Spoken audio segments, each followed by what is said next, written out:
Passing an ALT interview is more than just having great qualifications and having met the requirements. Sometimes you have to be strategic about it, and today I'm going to show you how. Hi, my name is Openda Nasparasa. I've lived in Japan for 2 years and I teach English. Oh, I'm from Nairobi, Kenya. If you're new to the channel, please make sure to subscribe. We're on the road to 3,000 subscribers by the end of the year. Make sure to leave a comment and a like if you end up enjoying this video. But let's get into it. Now, done all the work, you meet the requirements to teach English in Japan. Probably you've even applied multiple times and have gotten rejected. And this time around, you really want to stand out. What can you do? Number one, have cultural awareness. When you hand in your application, for example, in your cover letter, and you're talking about, oh, I really want to teach in Japan because of A, B, and C, you want to embrace Japanese culture. Japanese people are really proud of their culture. They like when foreigners actually, pay respect to how they do their things. And in your application process, you want to show that first, you are aware of what Japanese rules or culture or traditions are like. Simple things such as bowing, talk about the common pillars of Japanese culture like kimonos, anime, respect, and just protocol for things. So when you're writing your cover letter, think about how can I talk about my love for Japanese culture and what specific parts of Japanese culture would you like to partake in? Is it the food? Is it the clothing? Is it how they just do their things? So you really want to touch the heart of the recruiter and see that this person is really passionate about Japan and Japanese people, and they would really be a great fit for an ALT to move to Japan because already they're interested in the culture. When it comes to your demo lesson, there's usually the introduction bit of it. Instead of just starting your video as, hello, my name is blah, blah, blah, you could start with a Japanese greeting like konnichiwa and do the bow, not just konnichiwa. It shows that this person actually has paid attention to how Japanese people introduce themselves or how they, go about first time interactions, like an interview or self-introduction.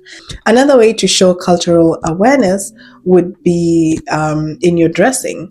Usually when Japanese people have like an interview or they're going to work for the first day, they like to wear black and white. So a black suit, a white shirt or blouse. Now, in our countries or in Western countries, as long as you're well dressed, officially dressed, the color really doesn't matter. But in Japan, it's always black and white. So when you do your demo lesson, when you show up for your interviews, try and dress like how a Japanese person would dress going for that interview or doing a demo lesson. That will actually help you stand out. During the application process, you want to do your research on the company. If you're applying to a specific company, be sure that they're going to ask you questions about something that they have up on their website. You want to take your time, read through the regulations. Like, do you know how many ALTs they have? Do you know how many branches they have? What is their vision? What is their mission? What do they do?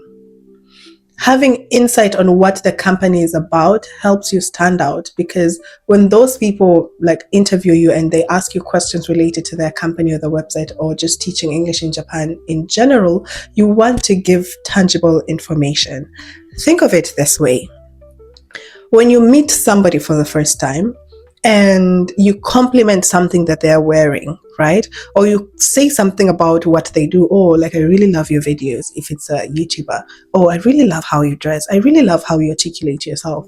It makes that person feel good about themselves because, they are now excited to tell you about what they do and what they love. They even get interested in you as a person.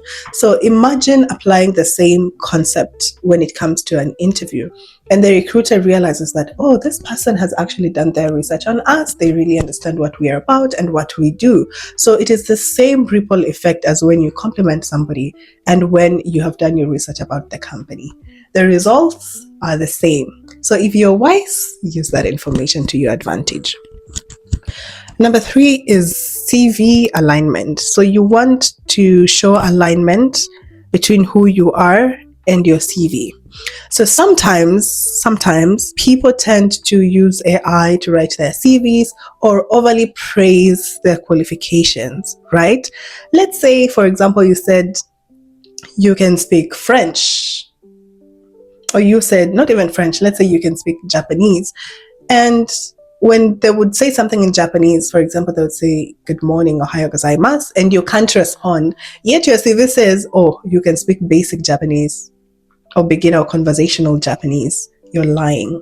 When it comes to your experience, make sure you are aware of what you wrote in your CV. So when you're being asked questions, this recruiter already has gone through your CV. They see what you've said you've done, whether you've worked for 10 years in a particular school or you've been working in marketing or whatever it is. They're going to ask questions pertaining to your CV. And if your answers are different or you look confused or they don't align, they're going to be like, is this actually true? Because it seems like your CV has praised you, yet when they ask you questions pertaining that specific point, you can't even express yourself. So make sure your personality and your answers that you give, your responses align with what you wrote in your CV and cover letter. Be personality.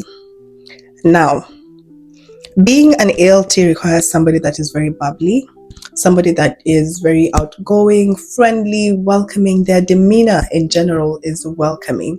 It doesn't mean that you have to try so hard to be entertaining, to be a comedian or whatever, but you have to have an aura or a personality that can attract kids, that people would want to talk to, especially not just kids, but even Japanese people, because Japan is a very conservative culture. They like to give people their personal space, respect everyone's space. So if you want to invite Japanese people to start talking to you, you must have a posture that is very welcoming and very inviting. By the way, this is from experience. You'll notice that Japanese people, even those teachers that you don't work with, random people on the streets, will want to communicate to you because they can see that they're invited to do that. Especially even kids in Japan, they can easily not just care about you if they notice that you're not welcoming, or you never smile, or you're always annoyed, or you always keep to yourself. So during the interview process and application process, show that personality side of you. When you're giving examples, give a funny example, and laugh at it. Smile all the time. Be welcoming, ask the interviewer, oh, how are you? Oh, yeah, I'm fine. I'm doing well. Thank you for interviewing me. The small compliments. You were very kind. I really enjoyed this interview. It shows the kindness side of you. It shows your playfulness. And it also shows that, oh, this person knows how to interact with people regardless of race, differences in culture, whatever. So make sure that your personality shines through. It's the kind that wants to invite other people to communicate with you and not repel them. So I know this tips could be very surface level, could be very tiny when you hear them for the first time, but let me assure you that Japanese people pay attention to detail. It's not just about this person is dressed well for an interview. It's about is their shirt ironed, What is the color? Are the colors matching? Are they coordinating? Obviously, they're just cultural ways because Japanese people value precision. Yeah, over everything. So if you show up and look the part, you're good to go. So let me know if this video was helpful to you in the comment section. See you again next time. Same place, same time. Subscribe. Bye.